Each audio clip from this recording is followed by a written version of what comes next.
Dengan bangga, saya memiliki usaha meskipun masih kecil. Saya namakan usaha saya dengan Yumo Yogurt. Sebetulnya Yumo Yogurt itu saya ambil dari kata yogurt yang dibuat dari susu sapi murni tanpa ada tambahan air atau apapun. Saya jual sendirian di tempat parkir-parkir gitu, sampai saya pernah nitip di sebuah toko, tapi orangnya nggak begitu peduli. Waktu malam nggak dimasukkan ke freezer. Setelah 1 minggu dalam sukes, itu produknya rusak. Orangnya nggak mau tanggung jawab. Itu sudah saya terima dengan lapang dada. Saya jual sendirian di tempat parkir-parkir gitu.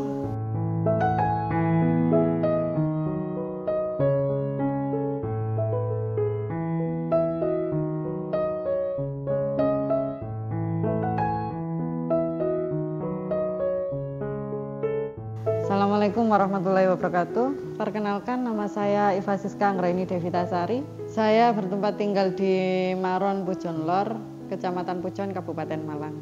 Setelah tamat sekolah di salah satu SMK peternakan ternama, saya sempat bekerja di luar bidang peternakan lah.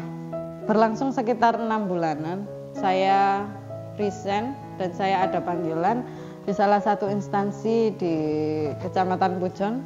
Saya masuk kerja pada instansi itu pada tahun 2015. Waktu itu saya belum memikirkan untuk berbisnis, tapi saya memikirkan untuk bekerja ikut orang. Saya bekerja di sebuah KUD berlangsung lumayan lama, sekitar 6 tahunan. Lalu saya memutuskan untuk resign. Sebelum saya resign, saya menikah dengan suami saya, Ahmad Uzairon, yang dia juga alumni peternakan, sebasic sama saya sih. Setelah saya menikah selang 2 tahun dan mempunyai anak, saya memutuskan untuk resign dari pekerjaan saya. Yang terbesit dalam pikiran saya ingin menjadi seorang pengusaha, meskipun itu kecil tapi saya bosnya. Karena basic saya seorang lulusan peternakan, saya kuliah juga di Fakultas Peternakan, saya memutuskan usaha saya di bidang peternakan, yakni hasil olahan ternak. Tapi yang saya tekuni saat ini pembuatan yogurt. Yogurt itu olahan dari susu yang ditambah bakteri yang difermentasi, bakteri menyehatkan ya, yang difermentasi menjadilah minuman yang menyehatkan. Selama ini saya masih memproduksi yogurt itu di rumah sendiri sih, masih di rumah sendiri, dan insya Allah rencananya ingin membuat suatu ruang produksi tersendiri. Dulu sebelum saya resign dari tempat kerja saya itu sempat coba-coba buat yogurt untuk lihat pasar lah ya. Untuk melihat pasar, saya coba buat 10 liter. Tapi itu saya bagi-bagikan ke pesantren-pesantren untuk mengetahui seberapa kesukaan lah ya. Untuk mengetahui kesukaan para anak-anak yang di pesantren itu. Setelah saya buat 10 liter tapi cuman saya bagi-bagikan, lalu saya coba-cobakan ke tetangga dan sanak saudara, itu saya mendapat respon yang bagus. Lah dari situ saya terbesitlah untuk menjual yogurt saya, tapi sasaran saya itu anak-anak.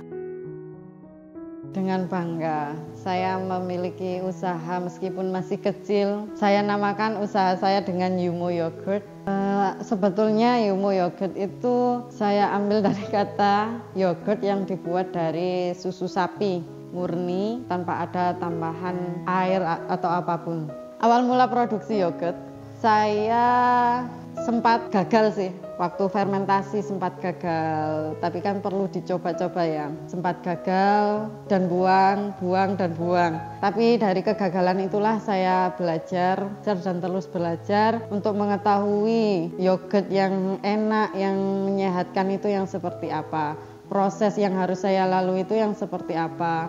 Pengolahan yang benar, yang bagaimana itu. Jadi saya mengerti dari kegagalan-kegagalan itu. Untuk pembuatan yogurt itu simple sih, cuman yang harus ada susu segar, tapi nggak asal susu segar ya, yang mutunya bagus, tidak mengandung banyak air. Maksudnya biasanya kan ada kalau beli di peternak ada yang ditambah air dan lain sebagainya. Saran saya sih yang murni ya, susu segar murni. Bakterinya itu, bibit atau starternya itu gula perasa. Cuman itu sih yang jadi bahan pembuatannya. Selama ini saya masih buat manual ya, proses pasteurisasi, masih menggunakan panci sama inkubasi. Fermentasinya itu masih manual lah ya, masih ditaruh di adah yang kedap udara, dibiarkan selama 24 jam baru bisa dipanen. Untuk proses panennya juga masih manual, penyaringan, pengemasan juga masih manual. Alhamdulillah setelah sekian lama produksi, saya dapat alat inkubator yang itu sangat memudahkan untuk proses produksi saya. Cara bekerja alat ini cuman sekitar 4-5 jam untuk menjadi yogurt drink. Yogurt yang saya produksi ini alhamdulillah murni dari susu segar tanpa ada penambahan air sedikit pun kecuali larutan gula. Karena apa? Di sini saya mengutamakan kualitas agar kalau dimakan anak-anak itu tidak membahayakan.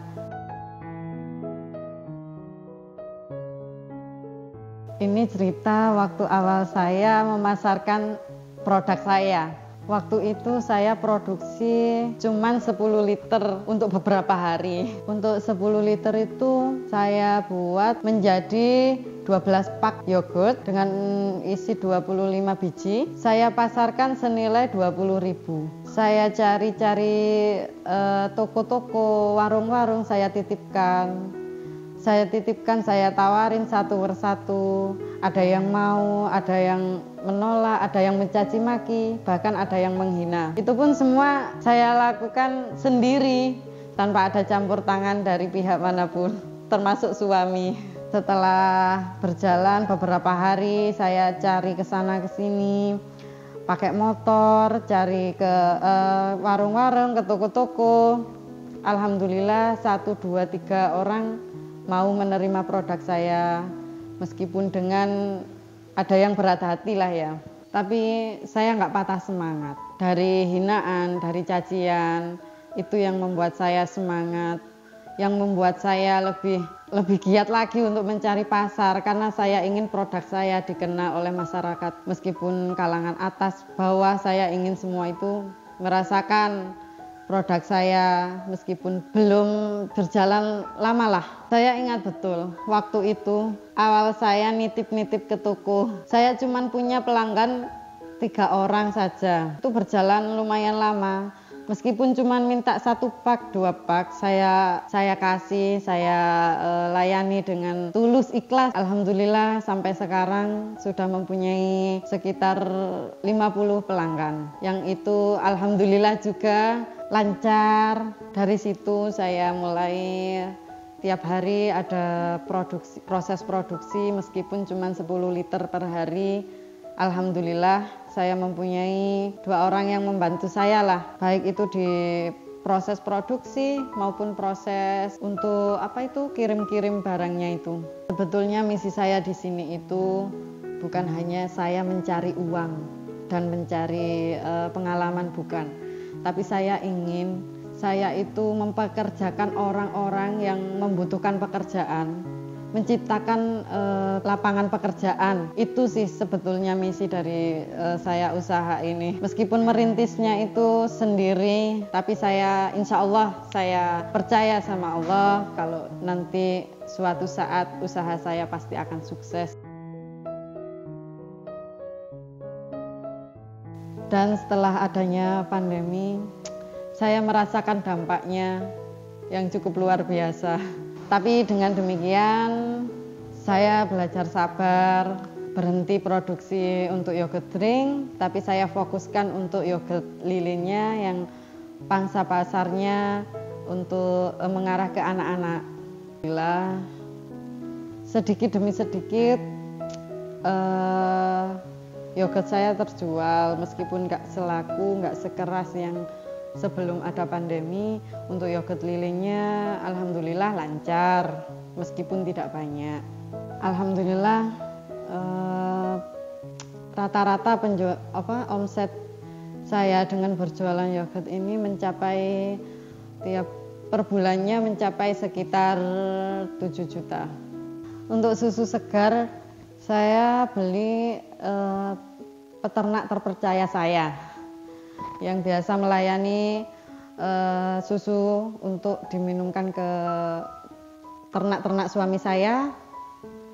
Saya beli di satu orang yang benar-benar terpercaya, yang benar-benar saya lihat sendiri proses pemerahan, alat yang digunakan dan kebersihannya. Maka dari itu saya yakinlah kalau produk saya itu benar-benar menyehatkan dan higienis. Alhamdulillah untuk saat ini sekali produksi bisa mencapai 15-20 liter, tapi berangsur tiap hari tanpa ada jeda. Alhamdulillah sehari bisa mencapai 20 liter susu segar untuk proses produksi. Susu yang saya beli, yang saya dapatkan ini dengan kadar lemak 4,8 dengan BJ 1,024 yang insya Allah mencukupi kebutuhan nutrisi anak-anak dan orang dewasa. Selama saya merintis usaha saya, nggak semua mulus ya, pasti ada rintangan-rintangan. Itu pun juga nggak sedikit. Jatuh bangun saya lalui udah berulang kali, tapi insya Allah saya masih punya semangat karena misi saya bisa membesarkan usaha ini dan mengangkat orang-orang pengangguran di sekitar saya agar mendapatkan penghasilan. Pernah suatu hari saya memproduksi sebanyak 15 liter. Proses fermentasinya gagal karena cuaca di sini sangat dingin dan saya tidak mempunyai inkubator. Itu pun harus membuang dengan berat hati sebanyak 15 liter air susu. Untuk pemula, pembisnis kayak saya, itu sudah amat sangat besar nilainya untuk susu sebesar 15 liter itu. Sudah beberapa kali sih saya membuang kayak gitu karena proses fermentasi yang gagal.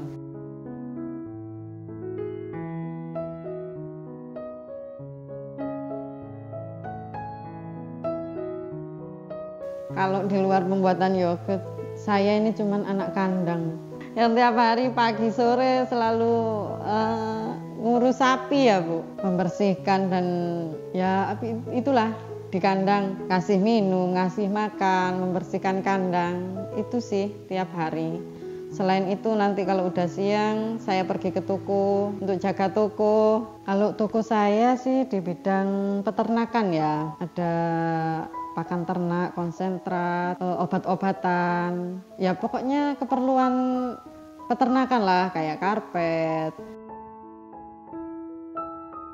Di kandang tadi itu jumlahnya yang kecil itu berapa tadi? 30 ekor. Di sini enggak di kandang situ ya Mbak, karena kita kan punya kandang terbatas juga.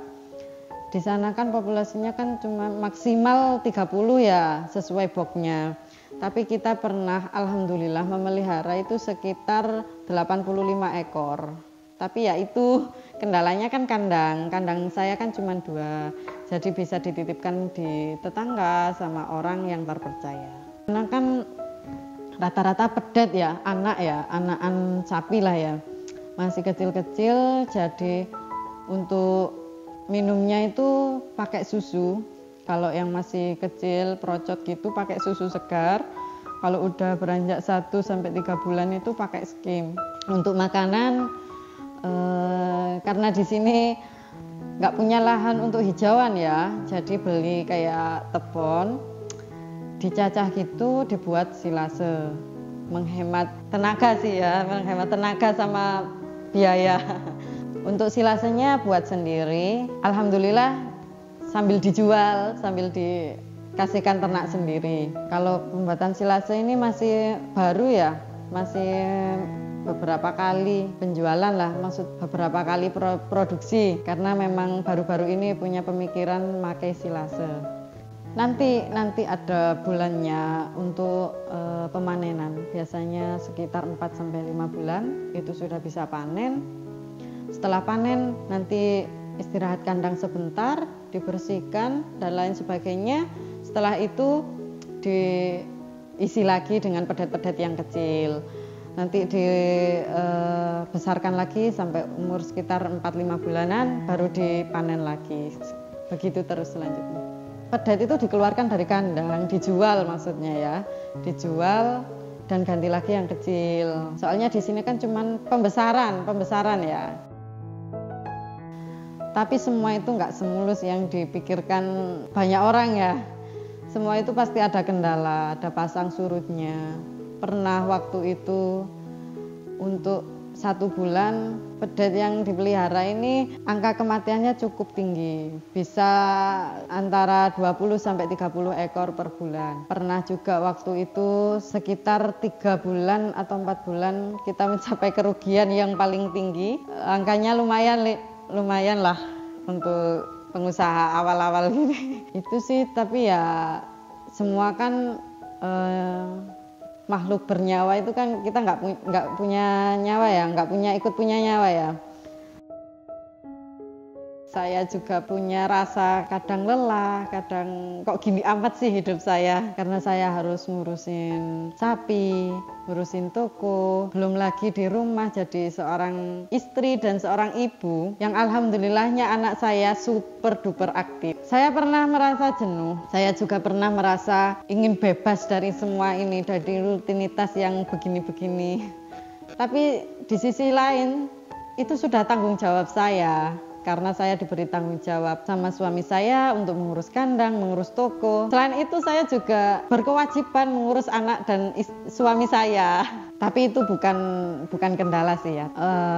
Itulah sesungguhnya penyemangat saya. Itulah motivasi saya untuk terus bekerja dan terus membesarkan usaha saya dan suami saya. Karena di belakang saya dan suami saya pasti ada anak-anak saya yang perlu dibesarkan dan disekolahkan dan serta dipintarkan lah ya untuk bisa meneruskan perjuangan orang tuanya. Ini motivasi untuk diri saya sendiri dan juga masyarakat yang di luar sana yang semisal mau merintis usaha. Jangan mudah menyerah, jangan mudah berputus asa, terus semangat berinovasi.